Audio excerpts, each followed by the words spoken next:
How's it going, everybody? Welcome back to the channel. My name is Jason, and in today's video, I wanted to briefly talk about the new partnership that was announced last week between the CFL and Pro Football Focus. So long story short, for people that aren't familiar with Pro Football Focus and what they do, they're an analytics firm that's been around for about 15 years now, covered the NFL, covered college football, and what they do is they have their own grading system for players. They uncover advanced statistics that are maybe not apparent when you look at the box score and just see your regular stats like yards, receptions, etc., etc. So I think this is going to be a big thing for the CFL, and let's talk about some of the things that they're going to bring to the table here. So I want to go quickly over the positions on a CFL football field and go over what I think that we can extract based on Pro Football Focus's data. What is going to be able to tell us about the players in today's CFL.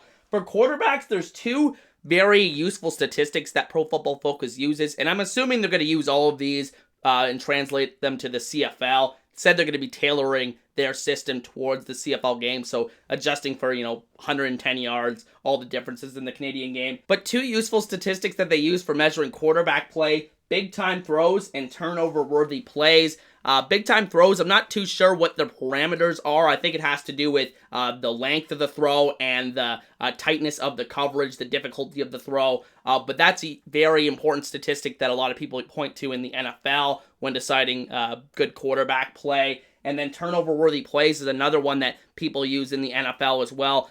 So that accounts for like dropped interceptions, tipped interceptions, things that aren't the quarterback's fault versus the things that the quarterback gets away with. So I think those are two very useful statistics for measuring quarterback play. For running backs, I think broken tackles could be a very useful underlying statistic that we could find out about the CFL game that Pro Football Focus could uncover for us.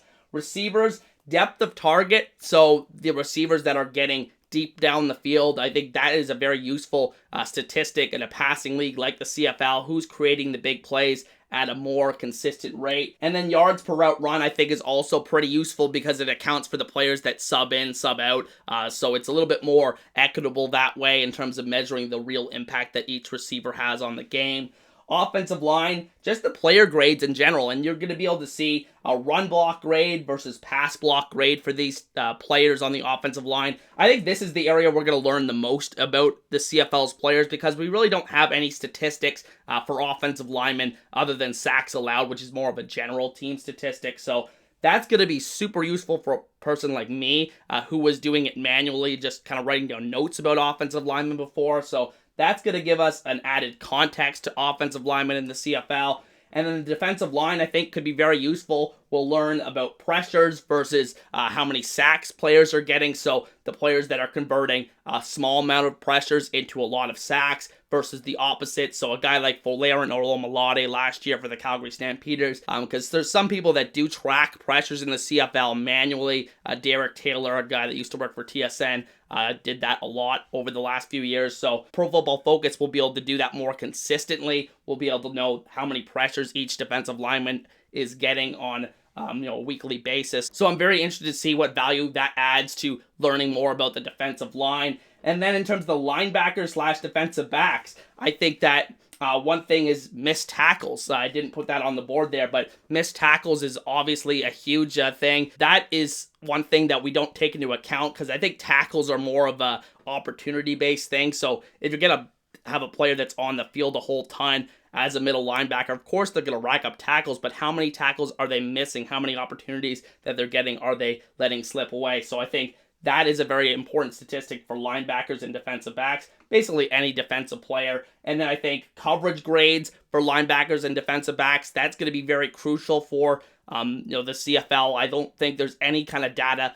previously that we could point to for measuring the performance of linebackers and defensive backs from a coverage standpoint. So I think that's very valuable. And then just generally reception / yards allowed by linebackers / defensive backs in coverage. I think that could be very useful information for allowing us to learn more about the game.